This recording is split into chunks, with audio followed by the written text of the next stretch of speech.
Blondédy Ferdinand naît à l'hôpital Chancerelle de Port-au-Prince et grandit dans le quartier de Carrefour-Feuille. Elle est connue en 2003 pour son premier rôle important dans le long-métrage I Love You Anne de Richard Sénécal alors qu'elle n'avait que. En 2005, elle incarne Joanne dans Choix final, le premier film d'Anna Faramil.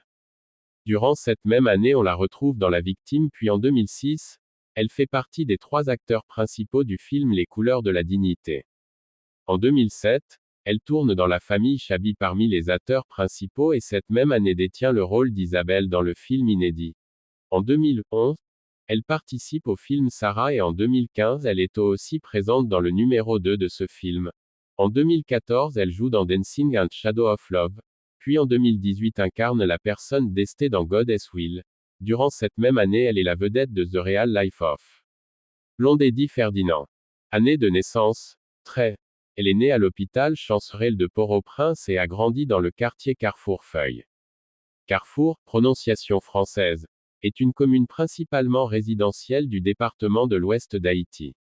Au moment du recensement de 2003, la commune comptait 373 916 habitants, mais on s'attendait officiellement à ce qu'elle s'étende à 511 345 personnes en 2015. Il s'agit principalement d'une communauté de dortoirs pour ceux qui travaillent dans le quartier des affaires de Port au Central-Prince. Carrefour était autrefois considéré comme une station touristique populaire en Haïti avant l'exil de Jean-Claude Duvalier. Blondédy Ferdinand débute en 2003 lorsqu'elle décroche son premier grand rôle dans le long-métrage Je t'aime Anne, de Richard Sénécal. Dans ce film, Anne tombe amoureuse de Don Cato, un artiste reggae au dreadlock. Son père excentrique, Tonton Bichat, s'y oppose. Il ira jusqu'au bout pour mettre fin à la relation, préférant Jude, un entrepreneur beau mais inconnu. Depuis, d'autres portes se sont ouvertes et lui ont valu plusieurs autres grands rôles sur les plateaux des meilleurs réalisateurs haïtiens. Que ce soit dans des longs métrages, des publicités ou des films de sensibilisation à caractère social. Son rôle le plus récent est Ashley, dans Dancing in the Shadow of Love. Chemin faisant, cette jeune actrice, par son jeu d'acteur exceptionnel et naturel, a attiré l'attention du public, des médias ainsi que ceux de la diaspora.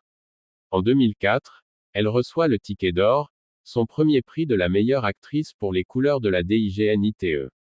Pour ceux qui aiment les acteurs du long métrage, Les couleurs de la dignité, ils peuvent se réjouir, puisqu'ils seront à nouveau présents dans la suite du film cette fois-ci intitulé Les vraies couleurs de la dignité.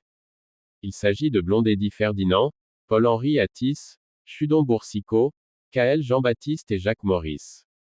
De plus, d'autres visages populaires du secteur culturel haïtien joueront également des rôles dans ce film tels que le disque jockey Tony Maotière alias Tony Mix, la chanteuse Fatima Altieri et Samuel Dameux. Paul-Henri Attis fait un rappel pour faire savoir que le cinéma coûte cher. Ainsi, le budget prévisionnel pour la réalisation de Les vraies couleurs de la dignité est estimé à 225 000 $ américains, indique ce qui passe sans présentation dans le monde du cinéma haïtien. Elle a de nouveau été sacrée meilleure actrice en 2006 pour le film Tragic Destiny. En 2007, elle joue dans La famille Chabi parmi les acteurs principaux et cette même année, tient le rôle d'Isabelle dans le film inédit 2. En 2011, elle participe au film Sarah et en 2015, elle est également présente dans le numéro 2 de ce film. En 2014, elle joue dans Dancing in the Shadow of Love. En 2018, interprète le rôle d'Esther dans God's Will. Danser à l'ombre de l'amour a été écrit, selon le réalisateur, pour vous faire danser à l'ombre de la littérature haïtienne.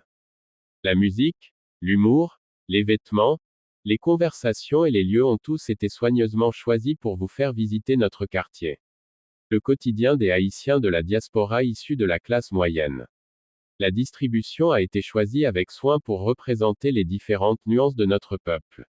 Nous garantissons un récit incroyable que toute la famille chérira pour les années à venir, a déclaré le réalisateur.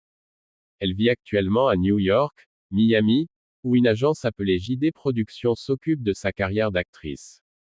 Blondédy, dès son plus jeune âge, a toujours voulu être chanteuse. Mais elle en est empêchée par sa mère et se tourne alors vers le théâtre. Ainsi, sans renoncer au cinéma, elle lance sa carrière dans la musique avec l'artiste J.B. Yates, de son vrai nom Jean-Robert Pluvio, comme mentor. J.B. Yates est un musicien bien connu. Musicien et compositeur. Les musiciens. L'ingénieur du son. Voici quelques-uns des chapeaux incroyables que J.B. Yates a portés. Un bouffon a orchestré un certain nombre de chansons à succès dans l'industrie musicale nationale, américaine au fil des ans. Alan Cave, Black Dada, Karimi, Casley, Kenny des Oswald, Big Tail, Young Grish et les artistes Jerome Baker font partie des artistes pour lesquels J.B. Yates s'est fait un nom pour la création et la production de disques reconnaissables. Il a également collaboré à d'autres projets avec des maisons de disques telles que Vagabond et Strictly Dossier The Best Record. Plus étonnant encore, J.B. Yates s'est mérité le titre de King of Remix pour son travail sur To We Are Not For That. J.B. Yates a proposé de nombreux genres et outils musicaux tout en grandissant aux États-Unis, lui donnant l'opportunité de développer ses goûts et son talent musicaux. Il est pianiste classique et présentateur de trophées de championnat du monde depuis 14 ans. Au début du premier disque avec Christian Souffle Spirituel, une pénalité sera appliquée dans l'église sur le clavier, la guitare, la basse et les percussions. Ensemble, ils ont interprété la chanson Runman M Runman W. Puis, avec Marshall, elle sort un nouveau titre, Femme de Paipan. Cette musique est destinée à revendiquer les droits des femmes. Un mois plus tard, avec la participation de Phantom, rappeur haïtien, elle sort son troisième titre, Qui Palmarès ou. Blonde Eddie Ferdinand est également une femme d'affaires qui possède une société de cosmétiques, Blonde Eddie Ferdinand Shop, et investit dans l'immobilier, insaisissable. C'est une activité qui lui rapporte entre 3 000 et 4 000 dollars américains par mois. En 2004, elle reçoit le Ticket d'Or, son premier prix de la meilleure actrice pour le film Les couleurs de la dignité 9 et en 2006, elle est, pour la deuxième fois, sacrée meilleure actrice pour le film Tragic Destiny. Elle a également remporté les prix de la meilleure actrice en 2003, 2005, 2007, 2016 et 2017. En 2021, la valeur nette de Blonde Eddie Ferdinand était d'environ 4 millions de dollars américains. Ses principales sources de revenus proviennent du fait d'être actrice, entrepreneur, chanteuse et femme d'affaires. Séparée de son ancien mari en 2020, elle s'est fiancée à l'artiste Desperfect le 8 mars 2021. Danger Jameson Jr., plus connu sous son nom de scène Desperfect, est une chanteuse de 22 ans. En 1995, il est né et a grandi à Port-au-Prince, en Haïti, où il s'est intéressé au R&B et à la musique soul. R. Kelly, Whitney Houston et son frère aîné, le rappeur PSV, étaient ses plus grandes influences musicales. M''Pacadif, le premier single non officiel de Desperfect, est sorti en 2015. Sa première vidéo, sortie en 2016, était une reprise de New Flame de Chris Brown, qui a été suivie de plusieurs reprises d'artistes. Selon un tabloïd, le mari de Blonde Eddie Ferdinand est de retour aux États-Unis pour s'occuper des enfants, selon une source fiable.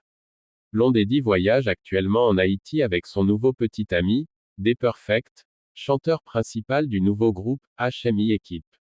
Desperfect réside dans la même maison que Blonde Eddie est actuellement en vacances, selon la même source, et c'est elle qui porte l'onglet pour cette résidence. C'est une belle maison avec une piscine et une grande cour dans la banlieue de Port-au-Prince. Les musiciens d'équipe, dont le chef d'orchestre Shabba, rendent de fréquentes visites enfants. Lancé en 2008, Eti Open, Inc. publie un magazine imprimé trimestriel pour promouvoir Haïti et son peuple à travers des articles approfondis sur les entreprises haïtiennes, les jeunes haïtiens, les haïtiens de premier plan, la culture haïtienne et la photographie immersive.